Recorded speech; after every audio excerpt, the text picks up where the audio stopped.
Hi, everyone. Welcome to Your Voice and Your Vote, a discussion hosted by Zumiez with the goal to inspire, amplify, and activate each and one of you to create an understanding around why your voice and your vote matters. How can you use it to make impact on the issues that you care about? I'm Maria Teresa Kumar, coming to you live from New Jersey, and I am the CEO and president of Voto Latino. Zumi has partnered with the Voto Latino Foundation to help inspire, but more importantly, activate you to use your power and your voice to stand up and vote for what you care about. Today, we're going to be talking with members of our community about how voting at every level matters, and we can be most effective by creating change that we need to see. But before we begin, I want to acknowledge the incidents that happened last week in Minneapolis and the murder of George Floyd. This was a senseless and horrifying example of police brutality, one event out of far too many. This has mobilized our country and has shown us that much needed changes are crucial for the health and future of our country, and we all need to be involved. I want to make sure our viewers understand that their frustrations and demands are for what is change is needed, now more than ever. I applaud every single person right now marching, every single person right now demanding change. For those organizing in the streets and throughout the country, thank you for making sure that we're keeping clear that what we want is a free and just society, a free and just America. When we get started, I also want to hear a little bit about what you all have to say. For the first time in history, the folks tuning in, Generation X and Z, will be the largest generation in our nation's history. You will be 12 million more potential voters than baby boomers. We need you to register. We need you to participate. We need you to take the reins of this country. So with that, I'm looking forward to the conversation that we will have. Right now, a lot of our country is misrepresented, both in the census and the makeup of the cohort of registered voters. We have to change that. And the only way we do that is by having conversations to level with each other what our frustrations are and what it is that we need to make change. Today, we've got Petals and Peacocks, Rastaclat, and Cross Colors, and we're going to be listening to some of the messages that you left us on how voting can be a critical tool to bring about much needed change.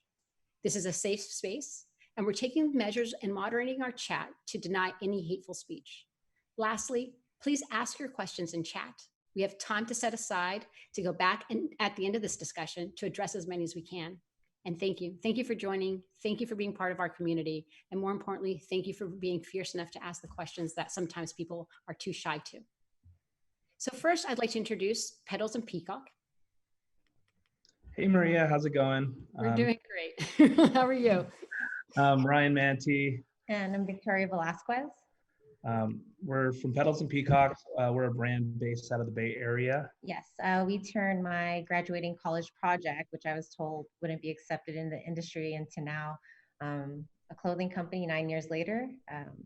It's been great. It's been great. Yeah. Victoria and I have certainly focused our efforts as we matured as people, as we matured as a brand, to focus on injustices from gender inequality, race inequality, and youth homelessness, amongst other things.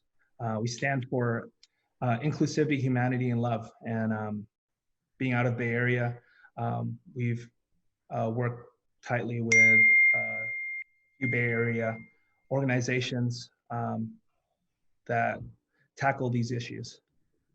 Really appreciate the invite to be on this panel, and I'm so thankful that Zumiez is taking on the initiative to do this. So. And welcome. And I think oftentimes people ask us in this moment, what can I do? And my response always is, what are you really good at? Because right now we need to use your talents to make sure that we are highlighting, and you use your talent, your business, to make sure that we are having conversations, but more importantly, you're inspiring people to make change.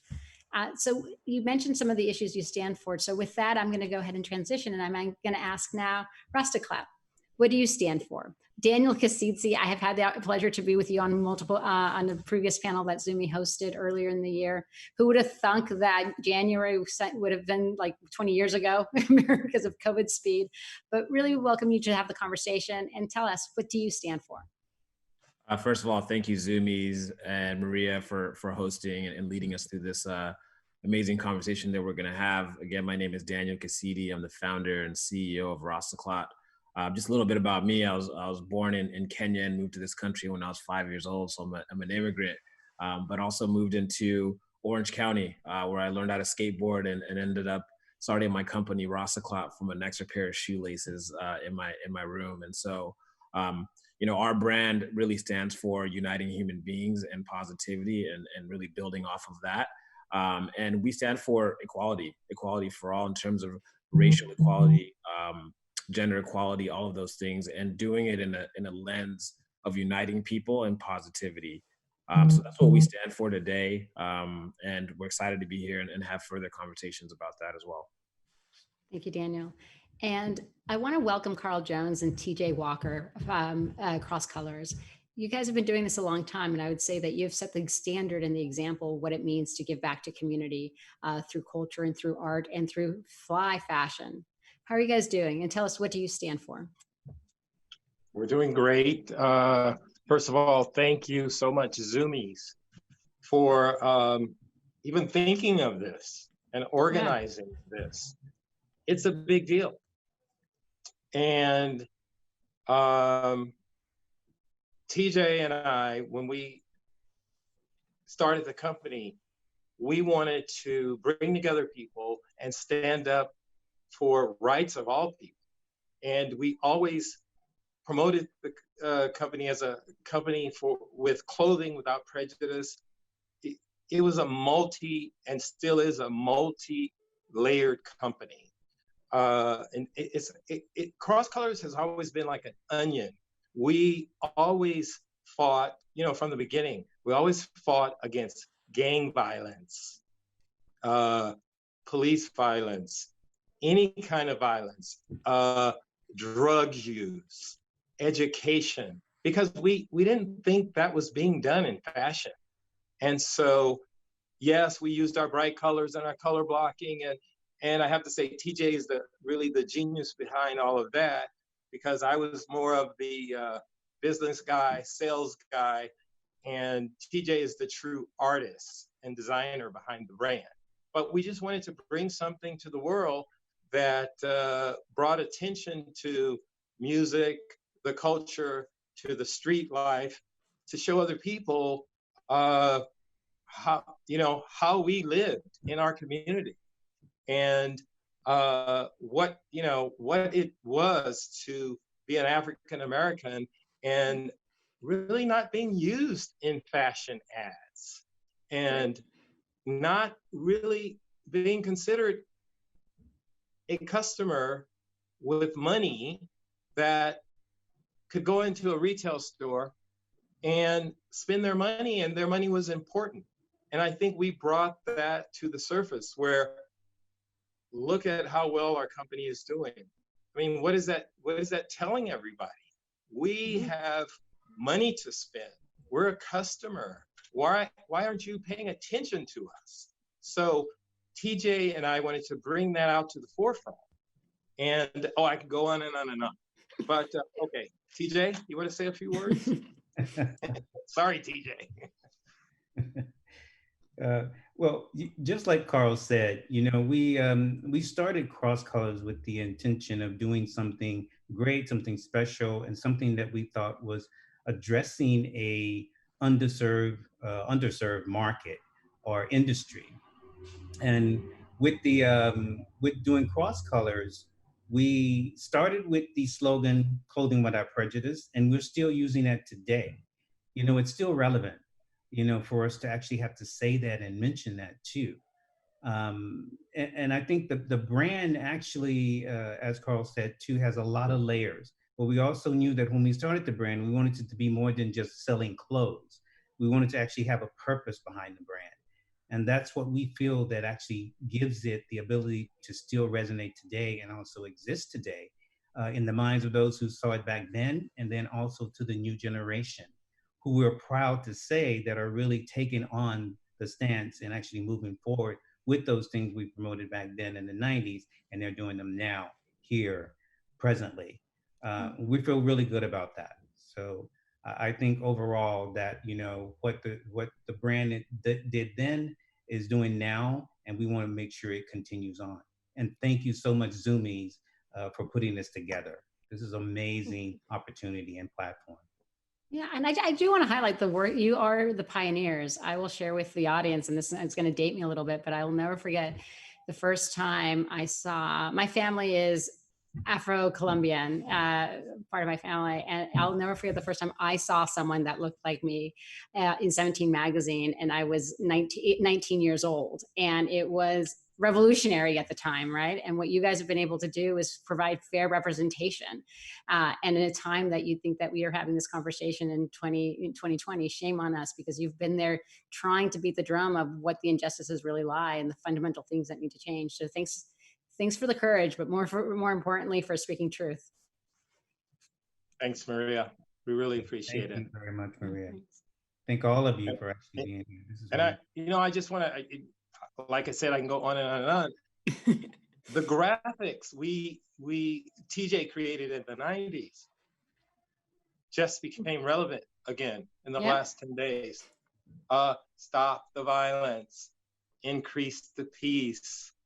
We're all one, clothing without prejudice. I mean, we had to go into our archives to find, I mean, here we are, what, 30 years later? Same issues, same problems. Why? Yeah, but you know what gives me hope is that we have a generation of young people, when we see who's marching in the streets, it's every skin hue. And that wasn't the case during the riots of the 90s. We see a generation that we see such incredible shift, and that gives me hope. And for the first time in the midterm elections last year, we saw Generation X, Y, and Z outvote their counterparts in generations. And that meant that we had the most diverse Congress, and that most diverse Congress, the most women, the most African-American, the most Latino, the most Native Americans, the most LGBTQ, and you go down the list, ushered in 400 pieces of legislation that speaks to our values. So we have to keep not just protesting, but really transferring to the ballot box. And I think we're going to go ahead and take a bit of a break here. Do I just transition, Alex? Errol, am I just transitioning now? Guys, this is the first time we're doing this, so I need your help. You're doing a great job. Keep going. Got it. Right. So a little bit of the wizard behind the curtain. I have both of you. I have both the video and what I'm supposed to be doing. So welcome back once again. We have Ryan and Victoria from Petals and Peacocks, Daniel from Rastaclat, and Carl and TJ from Cross Colors. Let's kick things off with a few questions from this group. One, what gives you hope right now? Okay, go ahead, sir. I'm sorry. Go ahead, TJ. Or Carl. That was Carl. Other one. Well, you know, to me, and as you mentioned, Maria, earlier, the backgrounds that are protesting, it's everyone has joined the protest. And voting is so important for change. And as Black people, you know, unfortunately, it's so important to get out there and vote, especially young Black people. You have to realize that your father's grandfather and his grandfather, some of them died in protest and for their rights. I mean, we've always had to fight for every right. We had to fight to be free people. We had to fight for our education. We had to fight for our jobs. We had to fight to vote. You have to, as a minority, you have to, no matter what. It's so important that you go out and share your voice and how you feel and show people what you stand for. And yes, your little vote counts. Every vote counts. Don't think that, oh, I'm just one person and my vote doesn't count. It counts. We all need to make an effort to get to the polls, get to the polls, mail it in, however you need to get it done. We need to get it done. We have to get it done. And Carl, when everybody says, well, I don't know if my vote counts, I always like to highlight what happened most recently in Virginia, where the person won by one vote, and they had to decide who was in control of the state house by flipping a coin. Now that's bananas. Wow. Wow. So with that, I would love to hear a little bit from Daniel. What do you think needs to change right now? Well, I think right now in the world, I think especially with young people, just being educated, right? Being educated of what the issues are, and the history behind them. Right now, today, we face a lot of issues, and we're right now the main one is injustice and inequality.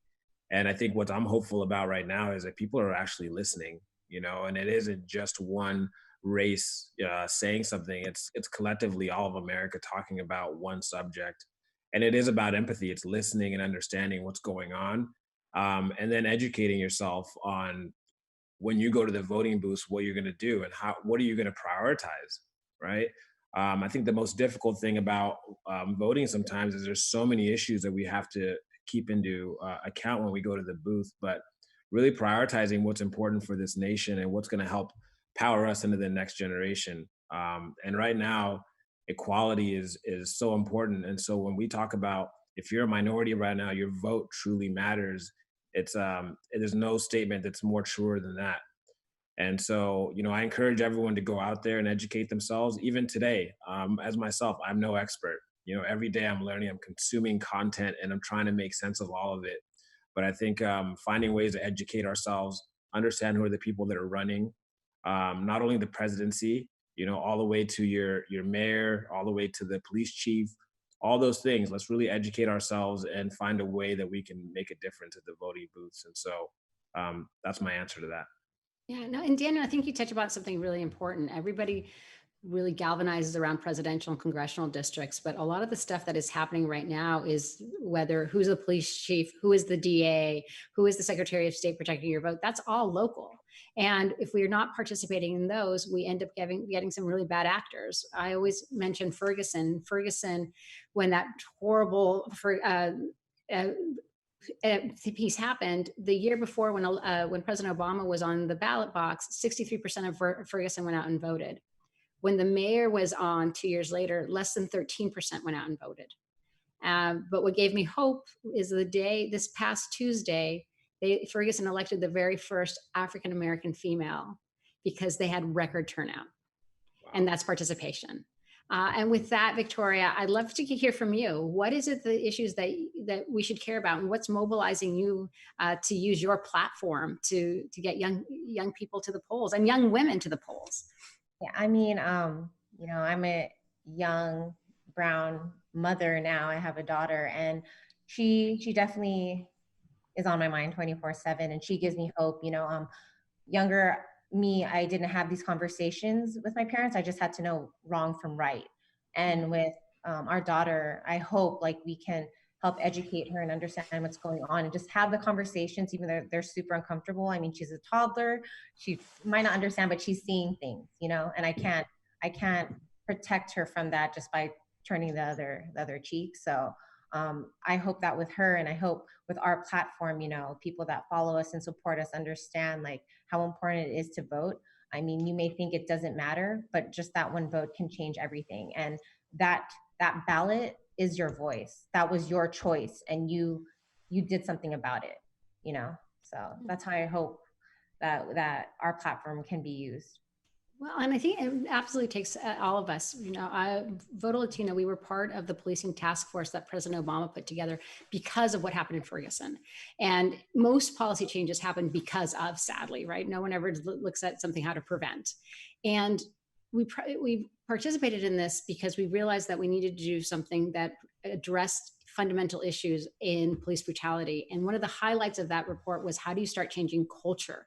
How do you change culture of brutality and making sure that folks have this understanding of being part of a community in the areas that they're policing? Sadly, we learned that that one of the first things that this president did was actually zero out that program. And we need to make sure that when people say nothing changes when I vote, well, when President Obama, he was from the community, he was a reflection of America. And so he knew the questions to ask and the policies to put in place. And so when people start flexing their muscle, you have to make those questions. Not all politicians are the same, because yes, we have to force ourselves to the table, but more importantly, things come out of it. And in this case, there was a policing task force addressing police brutality at a fundamental level that we have to keep in mind, that when we do provide change, that there's that flux of reaction. And with that, I wanted just to ask you, TJ, you've been part of this clothing industry to actually change mindsets and thoughts. What things do you think of when you think of voting, and how can we make sure that our audience recognizes that their flux is so important? I think that, when I think of that question, and not just that question, but a lot of things that are happening now, I think about the teaching that I do. I've been teaching for 20 years now and watching the youth in that process. And I tell people, and they kind of laugh at me when I say this, and I say, I see the youth in like 5-year spans, and I see those buckets, and I look at them, and in that process, I've seen that the youth have changed. And I mentioned about 2 years ago to a few people, and I said, I see a difference now in the youth. They're actually asking questions. They actually want answers. They actually want to see a solution, and they're not just looking, and they're not just taking whatever is said as the truth. They want to research. They want to see more and do more. But we went through a span of youth that actually went through the process of being techies, and they just wanted to have the phone in their hand and just whatever it is. But now they're like, okay, there's information there, but let me know what it is. Mm-hmm. And I think for us, and as far as how we can actually address the issue and make sure that we stay relevant and keep them relevant and keep our information relevant, is to actually speak, have the conversation, and let the youth know what happened in the past. Yep. One thing that I've done to do that, and it was by accident, is that one day we were having a discussion in my classroom, and the students were like, "Professor," they asked me a question they always ask, and they asked me, "How old are you?" And I say, "Well, this is something that you need to research. When I was 5 years old, the schools integrated. Before that, they were segregated." And they were like, "What? What is that?" I said, "Well, look it up and find out." And I said, because that's when things were supposed to be equal and all those things too that actually came into play. And then they actually go research and they come back. But from that, they want to know, and they will research and they will go out. And I think we need to give them the opportunity to give the information. We need to educate everyone, not just the youth, on how the voting process works. Because I think we have a false understanding of what that is. We think that if you go and vote for the president, you have already done your job and done your part. But if you don't do it, like you said, Maria, on the local level, you're not doing justice for yourself, your family, or anyone else in the long term, in terms of actually making sure you're actually addressing and making sure you have some control over what's going on and control of your destiny and those things too. And it's a struggle. And I think that, this year we're celebrating 100 years of women's suffrage and their right to vote, TJ, to your point, but that wasn't all women, right? And it wasn't until the sacrifices and the brutality that you mentioned earlier, Carl, of the African-American community coming together, demanding a vote, that Latinos for the first time got a chance to vote in '63. And so did many Native Americans, but we weren't completely enfranchised, Latinos, Asian Americans, and Native Americans until 10 years later after your fight, because because the ballots were only in English. So that was a bit of a poll tax that we carried for a long time. So our enfranchisement of communities of color compared to the rest of our history is really new. And so we have to be diligent, because, our democracy is just as strong as the nurture. I always say, if you go on a date and you don't call the girl back, and then you want to call her again, it's not going to work. Our democracy is the same thing. We have to keep giving it a little love, guys. Right. With that, I just want to transition, because I know that here at Zumiez, we told everyone earlier that we were listening. And we asked that if you can basically feel comfortable, and we invited you to call a number so that we can hear your voice. And Zumi, we listened, and we want to thank everyone who called and told us their stories. We want to spend some time on this panel to talk about what some of those messages were, and to see how we can shed light on how powerful voting is, and for those folks that needed a little bit more encouragement. So for the first one, I'm going to go ahead and, Al, if you can go ahead and play the first one, Errol, that would be terrific. It's coming. My brown skin has always been on my mind, but it has never been on my mind more than in the past couple of months because I have been racially profiled more, I would say, than ever. I had an incident at the Royal Farms by my house when they basically accused me of stealing something I had bought and was trying to return. Even when I told them I have the credentials, it didn't matter. It just came down to what I look like.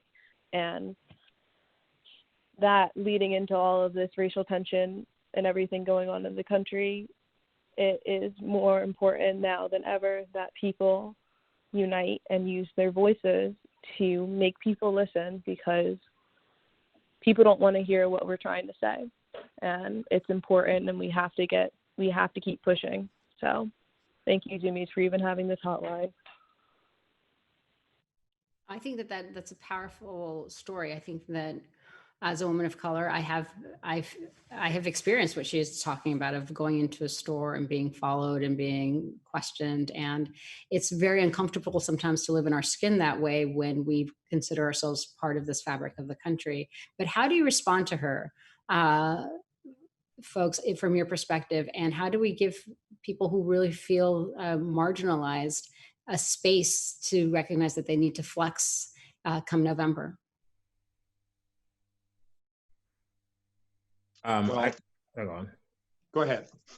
No, I was just gonna say I come from a neighborhood. Like I said, I was born in another country and I moved to Yorba Linda, and I was one of 4 African Americans in that city, and so I've experienced a lot of profiling, and not to say all the time. I have a lot of great friends that are white, that are of all races, and at times I did feel marginalized. And, I think what the interesting time right now, before getting to the voting, is that people are willing to listen. I think we're all born into different ways of thinking. And a lot of that we learn from our parents. But I know some of my close friends of different skin colors are calling me and asking me like, hey, like, help me understand. I support what you're feeling, but I want to understand a little bit more. And so I think one of the things that we could practice is empathy, and sometimes just explaining to people where we come from and finding the right way to do that. And sometimes a nonviolent way, right? Because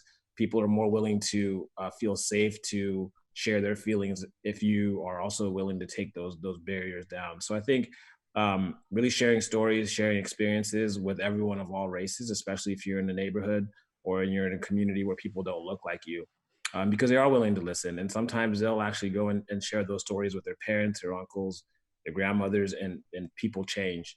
So I think that's one. And number 2, I think, when you go to the voting booth, it's really look at who's in your city, who's the mayor, who are the people that are part of the educational system, part of the legal system, and finding out how can you vote in the right people that share the same values as you do. Through this whole time, I looked up, some of the values of America, and one of them was equality. That all men are created equally. And so when I go to the voting booths, I'm really going to look at like are the candidates that are there representing that value, and that's going to be my number 1 priority when we go to the voting booths, because just as a lot of us who run businesses, everything comes top down.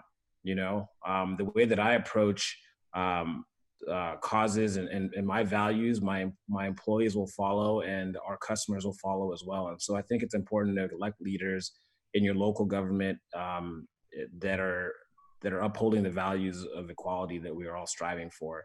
And so that's my story, and that's my sort of experience share and advice of how to go about that. Thank you, Daniel. And I think one of the things that we should ask too is how can we show up as allies during this time? Because I think sometimes folks don't know how to navigate that. And I think you talked about creating conversation, having empathy, but you stuck something that I think is really key too, is having the conversations within our communities and our families, because oftentimes that doesn't happen, and that takes courage. So thank you for highlighting that. So Errol, do we have the next one? The next voicemail. So while we bring that up, does anybody else want to jump? I'm not sure if this is where we start talking about our voice being heard. I can't vote because I'm 17, but this Black Lives matters to me a lot. My adopted little brother is Black, and he's only 6, but we dread the day where we have to teach him how to talk to police officers when we haven't had to be in that situation where we have to be overtly respectful to a police officer who's arresting us for no reason. And I'm going to a protest today, and I have my dad's number written on my arm because there is a group of white supremacists coming armed. And yeah. So scary, but I'm standing up for what I believe in. Carl, I don't even know where to start to unpack that. Do you want to speak to it? Well, as a person of color, unfortunately, the law enforcement conversations, it's just the way of life. I had that conversation with my parents about if you ever pulled over, you speak appropriately, you answer the officer, yes, sir. You're friendly, and you do what is asked of you, and you avoid it, whether you're right or you feel you're wrong or they're wrong, you by all means, avoid confrontation. Okay, I've had that conversation with my kid who drives a Subaru with tinted windows, explaining to him that tinted windows are illegal. Yep. And by driving your car with tinted windows, that could cause you to get pulled over by a highway patrol or a police officer. And I think you should remove the tint from your windows, which he hasn't done. But, we all, because we're concerned that someone in our family could possibly be exposed to the wrong officer on a bad day. Yep. And, I'm the kind of person, I'm the first person, when I go in a restaurant, I want to make peace. I may go in a restaurant, I'm the first person to say hello to an officer. I'm the first person to buy that officer lunch. TJ can tell you. They laugh at me because I go, how are you today? How's your day? How's it going? Can I buy you lunch? Because I think we need to work on that relationship. We need to trust them. They need to feel more comfortable with us. I mean, we have to figure out a way to get to that point. How we get to that point, I'm not sure. But maybe if everybody start by being polite towards each other, that would be a good start. Yeah.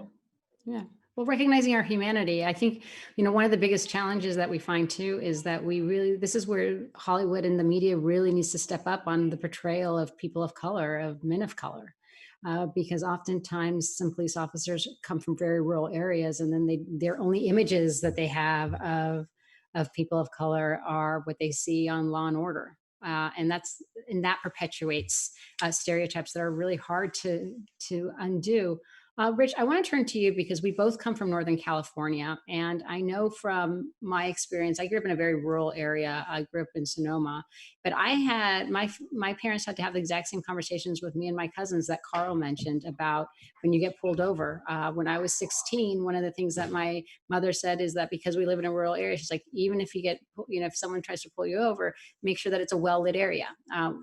goodness knows what she experienced, right? So talk a little bit about sometimes what you're finding in communities that oftentimes don't have the exact same tensions with police, and how can we maybe address that at the voting booth? Well, because you're from San Jose, you know what I'm talking about. it happened in Victoria like 2 years ago. Our anniversary. We're driving towards Sonoma, and we wanted to eat at a nice restaurant. And getting looked at a certain way, maybe the kind of clothes that we're dressing, the color of our skin. That doesn't feel good because you work hard for your money, right? You try to experience these times and have a good time with your wife to enjoy your anniversary and just celebrate your guys' love. And the whole time in my mind is, I don't feel comfortable. Right. It's exhausting. Yeah, it's exhausting. They're speaking and whispering and they're looking at us, and I don't feel like, I mean, my money counts too. And I don't understand why we're feeling this kind of way. But speaking about like the voting booth change, I think that's where things are misconstrued. People think that the presidential election is where it counts, but your day to day, where you live, how the education system's set up, how your the prison system, law enforcement, that gets funded at state lines. Right. You gotta be there, and you gotta understand how to vote, and that's daunting. Who knows how to vote? I mean, when I looked at a ballot and I just saw names, sometimes you just like the name.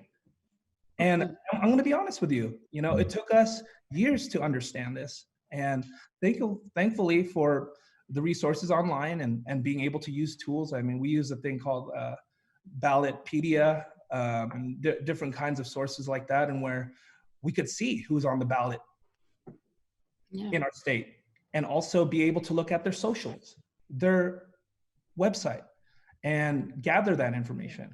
I think, for younger kids that can't vote, it's important to be able to have those conversations. And if you can't vote, you could at least share your ideals to your family members and to your loved ones, because although you can't legally vote, you could pass it forward. And hopefully your mom and dad who doesn't know can know. I think that's absolutely true. I know that we talk about access to the voting booth, and we have, for the very first time, 12 million more young voters than baby boomers. 2/3 of them, of eligible voters that will be able to cast a ballot for the first time, are young kids of color. And and you have 1/4 of them, of those folks, that are first generation, right? So it's that vote represents not just you, but the family members that may be undocumented, mixed status, that can't participate. And having that frank conversation is not only important, but you mentioned something about resources, and you're right, because sometimes people, they obfuscate and make it hard to learn information because they want you to feel that you're less than another citizen, and that's not the case. So you mentioned Ballotpedia, absolutely use it. Voto Latino, we also partner with Ballot Ready, and Ballot Ready will take you all the way from your school board all the way on up, and you basically tell them what are the issues you care about, and they match you up, so that way we make it as easy as possible. Another thing that I wanted to add on that, sorry. Yeah, please. No, we do not apologize. Vote every 4 years, and that's where it counts, but that's not true. Ballots are every 2 years. It could be randomized in terms of a position needing to be filled. And how do you know that? So in being conscious and being able to use, and I hate using sources, but this is the way that I've learned, and I'm just sharing. But we need them, like headcount.org, and using different kinds of tools like that are great ways to know, hey, there's a ballot coming up. This is who's running. And, that's what Victoria and I do. When it's ballot time, we get our cheese and crackers. No, I'm serious. But we need to make it a family thing, right? Because there's so many forces at play that want to make it seem like it's so distant, not about us, but it's all about us. So I think it's great that you make it a family thing, and that's what we want to have. Yeah, it's super important. I want to jump to voicemail number 3, and if you can go ahead and cue that up. But I think fundamentally, while we talk about the importance of registering to vote, I also want the audience to think about running for office. This last Congress, we saw the youngest woman in office at 27 years old, Alexandria Ocasio-Cortez, and talk about being fierce. Talk about knowing whether the future should lie, and as we get, oftentimes we think that you have to be of an X age to run for office, but I think most young people actually know the world we want to live in. So think about doing that. And if you guys are interested in that specifically, you can go to an organization called runforsomething.com. And with that, Christian, go for it. Yo, this shit is crazy. All the thing that's happening right now is wild. My thoughts are, as people who skate, or as us skaters in our community, or as the community as a whole, I just think that we look beyond that. Like, skateboarding brings so many people together. It doesn't matter what color you are, or if you're rich or poor, none of that shit matters. We all have one thing in common, is we all love to go out and skate and have fun and just enjoy life. And I think that's beautiful. And I don't know if anyone's heard about this or seen this, but in the news or in like my community, they talk about how little white boys or skaters are, you know, fucking shit up in the riots.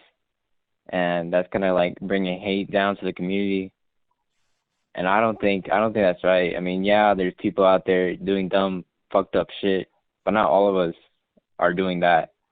I mean, if anything, I think a lot of skaters right now are being very supportive. So I think that's really cool. You know, skateboarding and Zumiez and like just like before, like the whole fucking community is coming together, you know, to fight for this shit. And I think that's so beautiful, man. Like, we're all here for each other. So even though fucked up shit's happening right now, those are my thoughts. Thank you. TJ, I think he speaks about the importance of culture and how culture can change minds and bring people from different, you know, parts of socioeconomically together and race together. And that's basically what you've all been trying to do with your clothing brand. Talk a little bit about the importance of culture and how we can use that to bring, not only to bring people together, but more importantly for them to take action. You know, culture is so important, and we really felt that, Carl and I, when we actually started Cross Colors, and really, we really feel strong about culture because our first name for the brand was Cross Cultures, and we actually changed it because there was a conflict in terms of a trademark issue. But our initial first name was Cross Cultures because we wanted to address the cultures. We wanted to cross-pollinate the cultures and give a clear understanding of how people interact. And that had a lot to do with a lot of the other things that we actually had as our platform and still do, and that's education. But not education in terms of just the traditional education, but educate yourself on how other people are and why they are and where they're from and why they are this way or why culturally they are this way. You know, that way you can have a better understanding of why things are done a certain way or why you interact this way or why you feel a certain way about a certain thing like that. You know, but we also wanted to make sure that, you know, in understanding cultures, you would just have a better, clear understanding of what, you know, it is to say that love sees no color, you know, like we put on a shirt, or clothing without prejudice, because then you'll know. Because we wanted people to feel that when they put the clothing on, you're putting on something that speaks volumes. The speaking and these clothes basically are your imaging that we want to see you wear, and that means that you stand behind what we believe in, and we want you to believe in that too.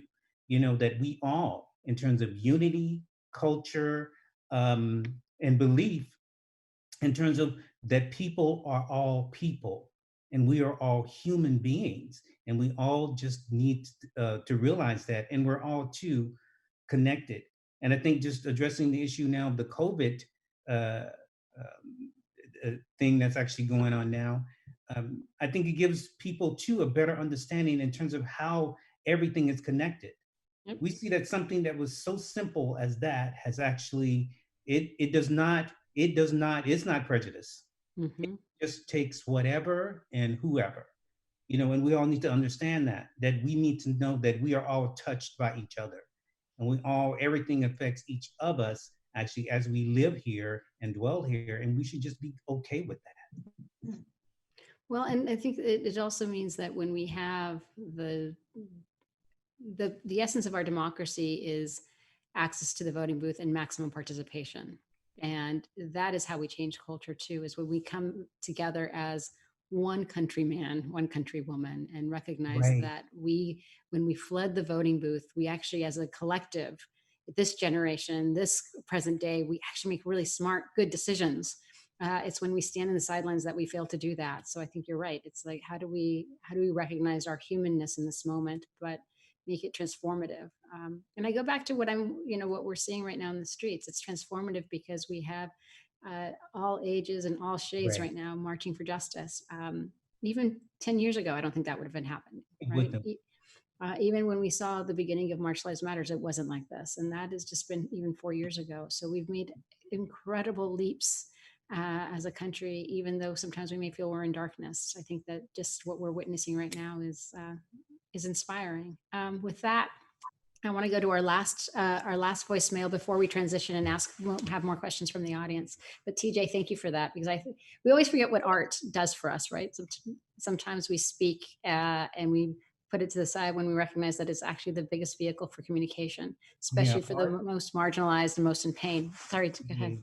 Yeah, art and music. Yeah, no, yeah, art, yes. Yeah, art and music is amazing, powerful. We graduated from high school a few days ago, and I'm hoping to open my own nonprofit organization one day. But right now, like as a teen, there's only so much that I can do in a safe, productive way because I still live with my family, like my younger siblings and my grandma. But I decided to start my own petition. I want to see direct change in my area that can impact me, my family, students who still go to my high school. I've been seeing the same 5 to 7 petitions being circulated around on the internet, and it's not going to directly affect me. So I made a petition for police reform and suggested, more training on how to deal with people with mental illnesses, de-escalating tactics, community outreach, and whatever else is deemed necessary to have those mental health experts come in and suggest things, to have the community come in and voice the things that they find isn't working in their community.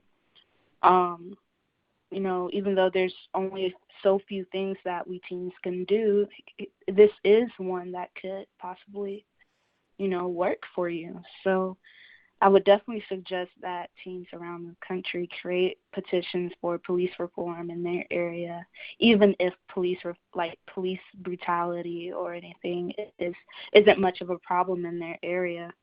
And if you're interested in signing mine, my petition is called Police Reform in Birmingham, Alabama.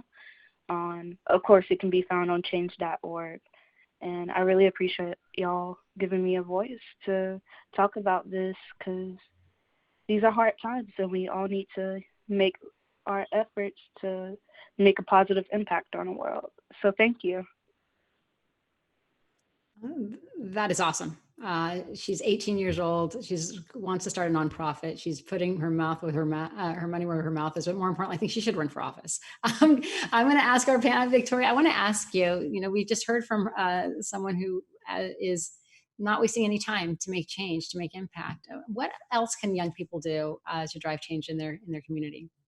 There's so much. I mean, I've been keeping up, with the news and whatnot. And just like in Oakland, there were students that had a peaceful protest. National, these 14 to 16-year-old kids had another peaceful protest. And you can protest, you can talk to the officials, you can talk to your family, your friends, everyone about what's going on. And that's just making a simple change of having that conversation. I think, if you're not sure if you want to physically be out there, it's okay.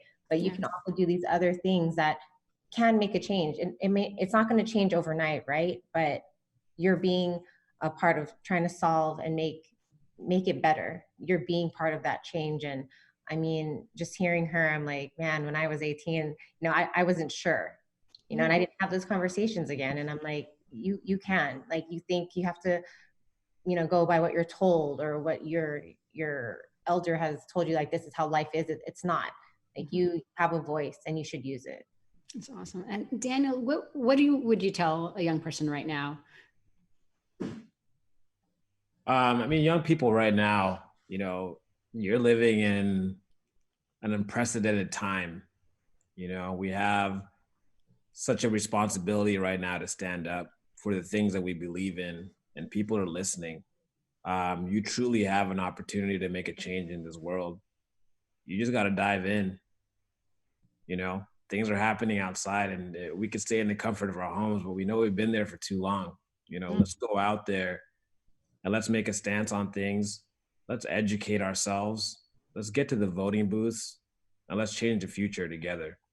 And that's my message to you guys. Every single one of you guys, you have the power to do so. So let's do that. And Carl,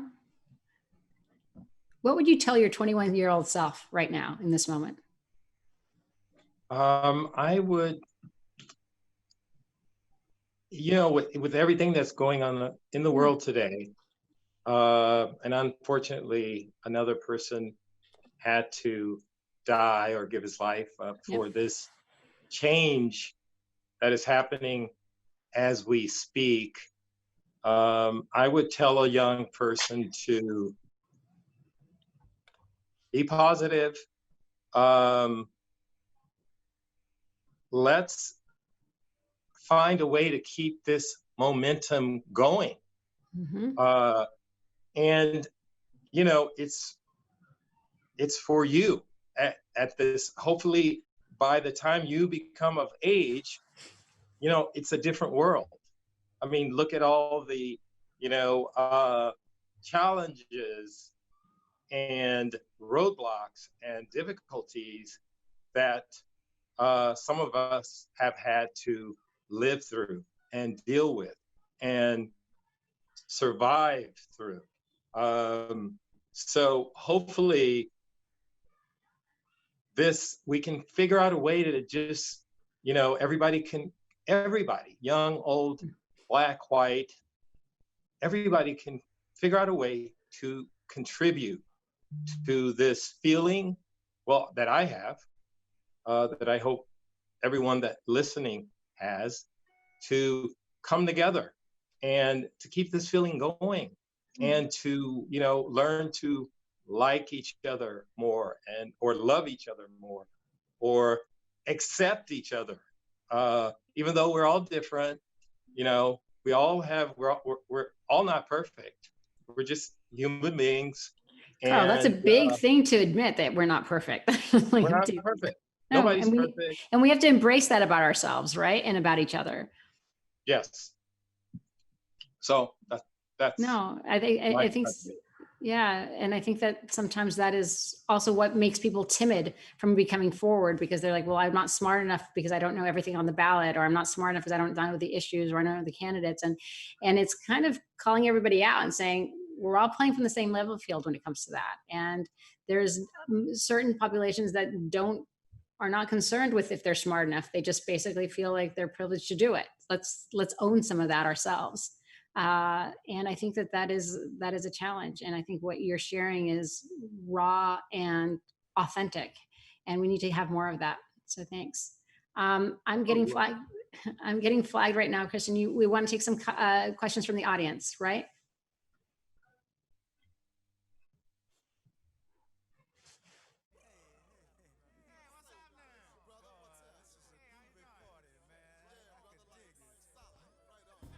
DACA recipient, for folks that don't know, DACA recipients are individuals that came to this country as a young child, and under President Obama, they were given basically similar to a social security number so that they can go ahead and work free of deportation.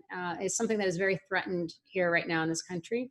16 million Americans live in mixed status families. We have roughly about over 1 million DACA recipients, and 200,000 of those DACA recipients are on the front lines right now, working in hospitals as doctors, as nurses, as everything that you could possibly imagine. And so while you may not be able to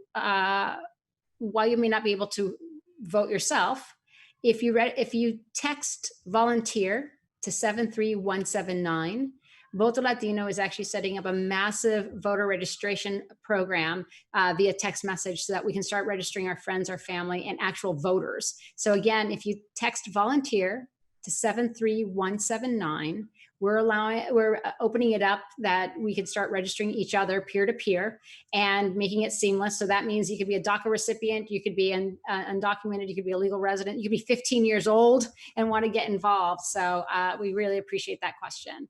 And if you want to learn more about these ways that folks that are of mixed status families can get involved, I encourage you to go ahead and go to votolatino.org or text volunteer 73179. And I promise you that was not planted at all. That was a genuine question from the audience.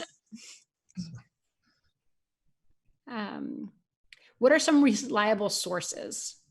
And shouldn't both sides take accountability? People do not doing criminal acts as well as policing problems. So I think one is, what are reliable sources? If you go to votolatino.org, you can find a lot of information on your ballot, everything from your polling places. If you text volunteer, we'll actually let you volunteer, but we'll also provide you information on your voting day to identify if you're actually registered to vote or not. And if not, we shuttle you through. We have a partnership with the Lawyers Committee so that in the event that you have problems at the polls, we want receipts. And so we will patch you in through to lawyers that are providing people with real live information to make sure that their vote is not only protected, but counted. The other place that you can run if you want to run for office, I mentioned runforsomething.com. They're awesome. They ran thousands of people last election from all the way from school board all the way to Congress. So I encourage you to look at that.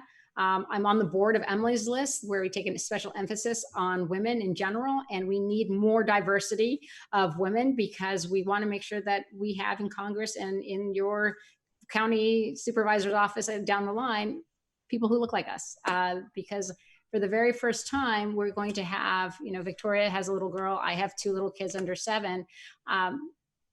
They represent the majority minority country. And we need to make sure that we are preparing the country for them and them for the country.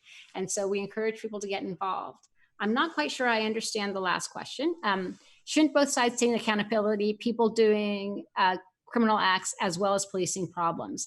I think yes, but I also want to make sure that folks recognize that the majority of the protesters are not looting. The majority of the protesters are standing in solidarity, and that it has been very well documented that there have been some nefarious actors trying to set the stage to make it look like it's something that is organic when it could be orchestrated. I think one of the things that I encourage the audience to be is really woke to misinformation and to really pay attention and ask those hard questions, because a lot of stuff that we're seeing is the rawness of emotion in a time where people are fed up and they are doing it so peacefully. And so we can't two-side things when one group is actually using military force in some cases and other folks are marching peacefully and getting hurt. And one more question. How do you keep your integrity when faced with uneducated people that engage in an argument? Who wants to take that one? Could you repeat that question, please? Yes. How do you keep your integrity when faced with uneducated people that engage in an argument? Education. I think education is one thing, but I said it, we did a practice run on this, and I wanted to mention this. I feel like the fundamental value is humanity. Being human, being able to understand that we are not perfect. However, if someone doesn't understand, help them out. Yeah. I think, the culture that we live in, things are so readily available and so quick to come by, but really hurts sometimes, and I could speak about this from a brand standpoint, is when people don't know who you are and they make comments that are mindless, trolls, and what's hurtful about that is there's a lack of humanity and wanting to see the better out of people or wanting to make people better. So in arguments and stuff like that, in regards to tensions, You know, can we come forward with humanity first? I think things would change. You know? Yeah, and I think what you're sharing is what oftentimes we know that doesn't surface. And that is that as people of color, we always walk with a certain level of pain. And that is never really acknowledged. And when the majority of the country doesn't realize that we are 135 million people strong in this country. When people say the word is that we're minority, that is a complete misnomer. We're 40% of the population and we're growing, and we need that humanity of what binds us and that respect. And we're asking nothing that we're not asking people to give us something we don't deserve. It's something that our families and we've earned. And that is that humanity. And we don't talk about that enough. And I think that we need to share that pain sometimes, because people, there's a certain sector of the population that doesn't meet that, and we never see it, say it out loud. And so I want to take the moment to thank everyone, but I also want to make sure that we have some closing statements, because I think a lot of the stuff was surfaced in this conversation, and it was an honest, authentic conversation of our own journeys, but also how the moment that we're living in is painful. But then we heard from a young woman who just graduated from high school and saying that she's turning it into an opportunity for change, and she's stepping up to the plate. What do you, each of you, and I will just go do a kind of a round robin, and I'll start with you, TJ. What do you tell our audience right now in this moment when they might be feeling pain and we're telling them that they have to go vote, and it may sound incongruous? Well, I just want to simply say, you know, for those of you that feel that your vote doesn't count, it does. But I think that more importantly than that, what's happening now is we're getting to see and we get our eyes on several things that are happening now. We have several pandemics going on. We have the COVID-19, and we have the, I guess you say, race or racism or police brutality pandemic as well that's going on. But what I really want people to, and I hope what the takeaways from this will be something that they keep with them forever. And in fashion, we have things that we create something and we call it a trend because we feel it's going to be a hot flash in the pan and then it's going to be gone. For me, I don't want this to be a trend. I want this to be something that stays forever. I want this to be something that we don't have to we're going to transition into something better, not transition back. And I want us to simply change our way of thought, change how we actually think of others, and just change, because change has to happen for it to change. You know, and that's what we need to focus on. It has to change, and let's be accepting of the change. And I think that's what I see now that's kind of positive to me, is that I see a positive acceptance of the change. And I love that. I think that's right. Daniel?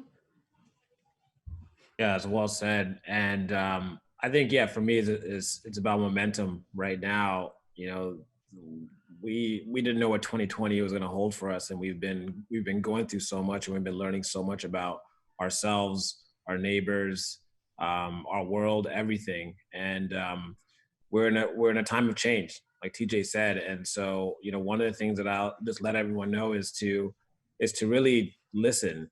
You know, right now everyone wants to get their point across, and it's very difficult for us to really unite as human beings if we don't listen to one another, and gain perspective and lower that barrier of safety for people to understand you. Because how can you ask someone to understand you if you're not willing to understand them? And so we talk about humanity and being able to take it both ways. I truly believe that most people have really good in their heart. And, you know, we just had to bring it out of each other. But take that first step, you know, exercise that positivity. And when we talk about voting, I mean, it's the most important thing that we can do. You know, like Carl said, so many people died for us to have the right to go and have a voice. And we are doing them a disservice. Our grandfathers, our grandmothers, our people that look like you and I, you know, that if we don't go out there and vote. And so I just ask you guys to take that seriously, and not just on the presidential campaign, but in your local government as well. So please listen, please love each other. Let's unify, let's vote, let's make a better tomorrow. So thank you. Thank you, Daniel.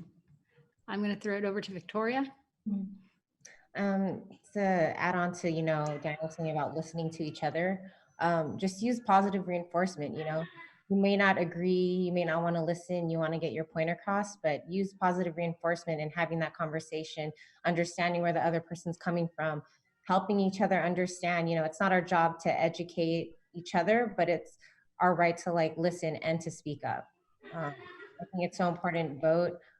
Take that time, because it's your right. It's your right to vote, and this is your community. This is your world. You're living in it, and you can make a change. It's awesome. Rich? I think everyone covered a lot of great points. It really comes down to being able to have everyone unite together and move forward with positive change. So, Carl, close us out. Bring it home. No pressure whatsoever. Share your wisdom. I think this is the worst time ever in my lifetime for so many people unemployed, so many companies going down, retail hurting.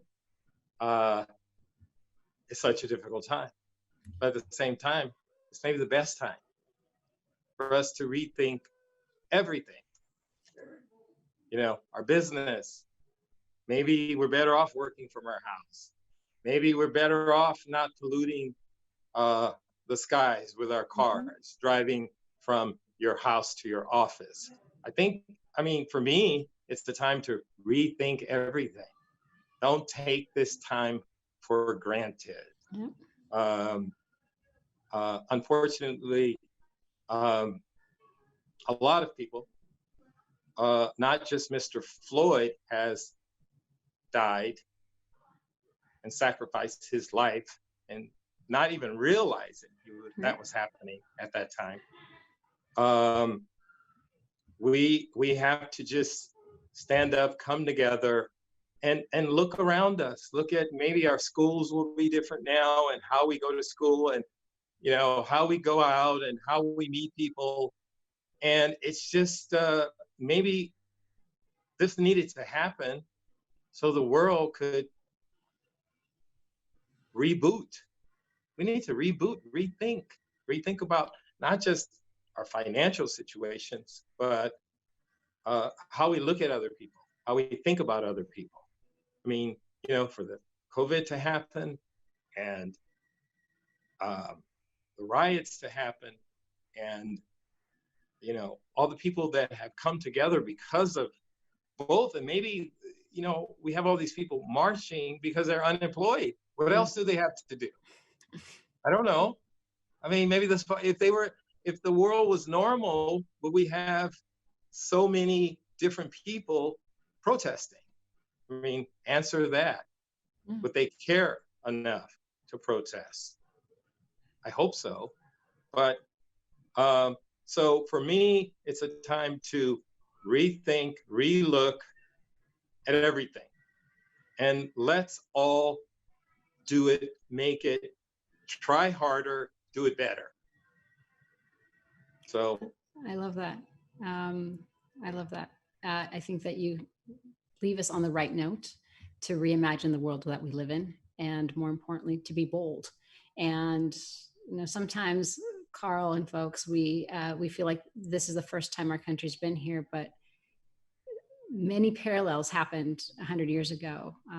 It was a backlash against immigration, against African Americans. It was a backlash from changing from a rural society from farming to technology and industry. We were getting out of the Great Depression. We were just getting out of war. And we had a leader stand up and say, we were going to do a New Deal. And we doubled down on Americans in a time where we had massive unrest and massive unemployment and massive hunger lines.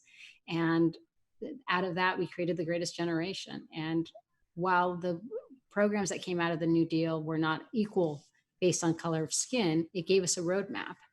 And then we audaciously woke up, some guy in the White House audaciously woke up one day and decided that he wanted to go to the moon with less cell phone technology in our cell phones, right? So Right. I think, Carl, what you're saying is we have to have the will to be and step into the moment of becoming that great generation of this century, of nation building amongst each other, doing a reset and really thinking, what is the world that we want to ancestor for our children and for the generations to come?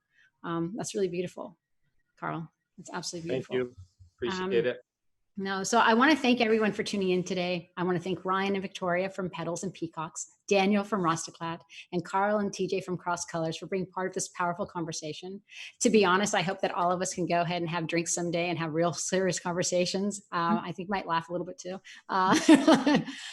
This is an extremely important year. I don't need to tell each of you, you know, you're living it right now as you're watching this. Thanks for sharing your time with us.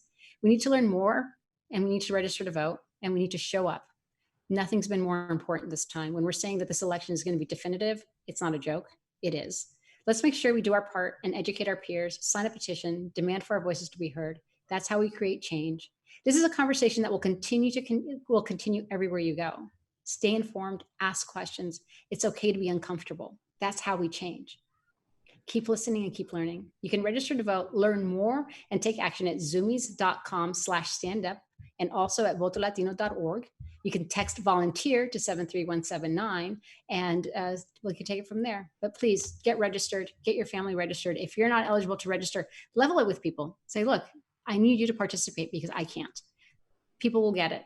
And more importantly, let's stay in community. Let's be patient with each other. And more importantly, be patient with yourself. Thank you so much, Zumi, for this conversation. And thank you to this wonderful group of people that I had some time. I felt like I got to know you so much and so deeply and shared some personal of my own experiences that I've never been able to say out loud. So thanks, Rich. Thanks, TJ. Thanks, Carl. Thanks, Daniel. Thanks, Christian. And thank you, Victoria. Thank you. I want to say one more thing, Maria, before we, bring this to a conclusion. I like to thank Zumiez again, seriously, for standing up. You guys made that. You didn't have to do this. That's right. You didn't have to do this, but for a big corporation in today's world and what is going on with our lives and our people and our society, you made a choice to stand up for us, and I really appreciate that. And thank you for supporting us. Thank you for supporting Cross Colors since the relaunch of the brand. You were there for us, and you're still there for us. So thank you so much. And what Carl says is absolutely right. This is what leading looks like, and this is what we should be demanding from every single person and every single corporate leader. This is what it is. This is community. This is conversation. This is how we heal, but this is also how we look forward. Thank you, Zumiez. Thank you, Tom. And thank you to the team behind the scenes. Super appreciative. Be well, everyone. Thanks, everybody. Thank you, all. Thank you, everyone. All right. Thank you. Wow. Peace out.